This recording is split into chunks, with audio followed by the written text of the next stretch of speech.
Capítulo 13 de los Hechos de los Apóstoles. En la iglesia que estaba en Antioquía había profetas y maestros: Bernabé, Simeón llamado Níger, Lucio el de Cirene, Manaén, hermano de leche del tetrarca Herodes, y Saulo. Un día que estaban celebrando el culto al Señor y ayunaban, dijo el Espíritu Santo: Apartadme a Bernabé y a Saulo para la obra a que los he llamado. Entonces, después de ayunar y orar, les impusieron las manos y los enviaron. Con esta misión del Espíritu Santo bajaron a Seleucia y de allí zarparon para Chipre. Llegados a Salamina, anunciaron la palabra de Dios en las sinagogas de los judíos, llevando también a Juan, que los ayudaba. Después de atravesar toda la isla hasta Pafos, encontraron a un mago, un falso profeta judío llamado Barjesús, que estaba con el procónsul Sergio Paulo, hombre prudente. Este mandó llamar a Bernabé y Saulo y deseaba oír la palabra de Dios, pero se les oponía Elimas, el mago, intentando apartar de la fe al procónsul. Entonces Saulo, que también se llama Pablo, lleno de Espíritu Santo, se quedó mirándolo y le dijo: Hombre rebosante de todo tipo de mentira y maldad, hijo del diablo, enemigo de toda justicia, ¿cuándo vas a dejar de oponerte a los rectos caminos del Señor? Ahora mira, va a caer sobre ti la mano del Señor, y vas a quedar ciego, sin ver el sol durante algún tiempo. Al instante cayó sobre él oscuridad y tinieblas, e iba de un sitio para otro, buscando quien lo llevase de la mano. Entonces el procónsul, viendo lo sucedido, creyó, impresionado por la doctrina del Señor. Pablo y sus compañeros se hicieron a la mar en Pafos y llegaron a Perge de Panfilia. Juan los dejó y se volvió a Jerusalén. Ellos, en cambio, continuaron y desde Perge llegaron a Antioquía de Pisidia. El sábado entraron en la sinagoga y tomaron asiento. Acabada la lectura de la ley y de los profetas, los jefes de la sinagoga les mandaron a unos que les dijeran: Hermanos, si tenéis una palabra de exhortación para el pueblo, hablad. Pablo se puso en pie y, haciendo seña con la mano de que se callaran, dijo: Israelitas y los que teméis a Dios, escuchad. El Dios de este pueblo, Israel, eligió a nuestros padres y multiplicó al pueblo cuando vivían como forasteros en Egipto. Los sacó de allí con brazo poderoso. Unos 40 años los cuidó en el desierto, aniquiló 7 naciones en la tierra de Canaán y les dio en herencia su territorio. Todo ello en el espacio de unos 450 años. Luego les dio jueces hasta el profeta Samuel. Después pidieron un rey, y Dios les dio a Saúl, hijo de Quis, de la tribu de Benjamín, durante 40 años. Lo depuso y le suscitó como rey a David, en favor del cual dio testimonio diciendo: Encontré a David, hijo de Jesé, hombre conforme a mi corazón, que cumplirá todos mis preceptos. Según lo prometido, Dios sacó de su descendencia un Salvador para Israel, Jesús.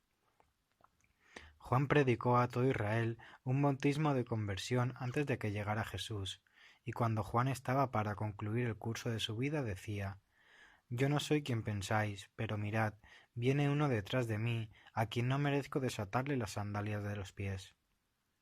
Hermanos, hijos del linaje de Abraham, y todos vosotros los que teméis a Dios, a nosotros se nos ha enviado esta palabra de salvación.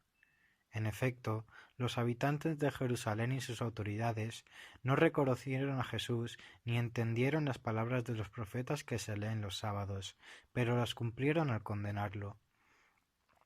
Y aunque no encontraron nada que mereciera la muerte, le pidieron a Pilato que lo mandara ejecutar. Y cuando cumplieron todo lo que estaba escrito de él, lo bajaron del madero y lo enterraron. Pero Dios lo resucitó entre los muertos. Durante muchos días se apareció a los que habían subido con él de Galilea a Jerusalén, y ellos son ahora sus testigos ante el pueblo.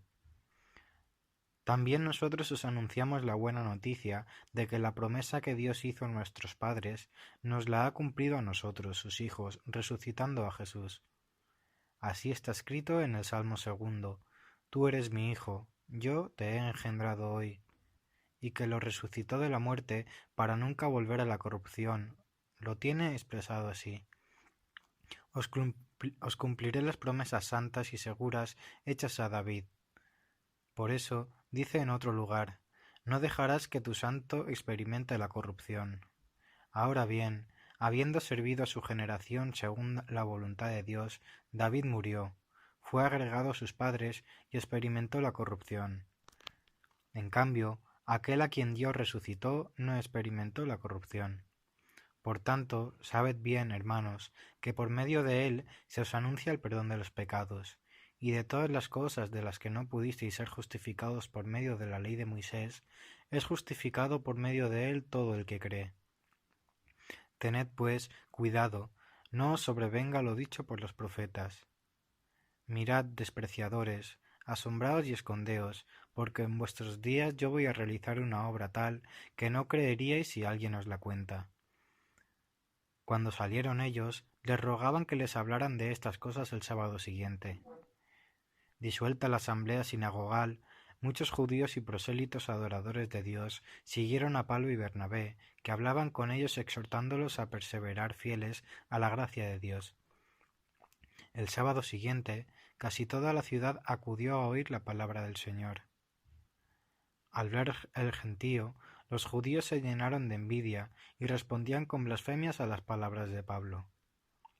Entonces Pablo y Bernabé dijeron con toda valentía: teníamos que anunciaros primero a vosotros la palabra de Dios, pero como la rechazáis y no os consideráis dignos de la vida eterna, sabed que nos dedicamos a los gentiles.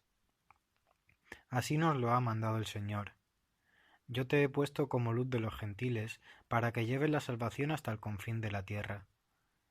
Cuando los gentiles oyeron esto, se alegraron y alababan la palabra del Señor, y creyeron los que estaban destinados a la vida eterna. La palabra del Señor se iba difundiendo por toda la región, pero los judíos incitaron a las señoras distinguidas, adoradoras de Dios, y a los principales de la ciudad, provocaron una persecución contra Pablo y Bernabé y los expulsaron de su territorio. Estos sacudieron el polvo de los pies contra ellos y se fueron a Iconio. Los discípulos, por su parte, quedaban llenos de alegría y de Espíritu Santo.